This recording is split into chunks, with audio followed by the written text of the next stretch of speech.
بریم. اینجا کلافه یعنی جایی که ای درا پاش باعث تحریک پریدن روی سفینه. میفهمی که تو هم نوبی، خب همینه.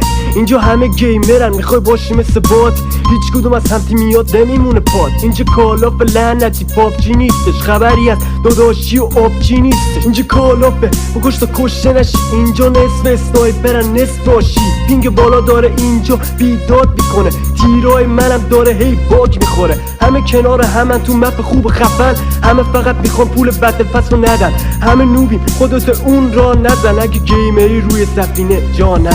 اکتیویژن پاشو یه چند تا باگ بد دارم، اکتیویژن پاشو ریجن هند خوب با هم کجاهاشو دیدی تازه اول باگم. اکتیویژن من این نوبم خب گان بد دارم. اکتیویژن پاشو یه چند تا باگ بد دارم، اکتیویژن پاشو ریجن هند خوب خواهم کجاهاشو دیدی تازه اول باگم. اکتیویژن من این نوبم خب گان بد دارم.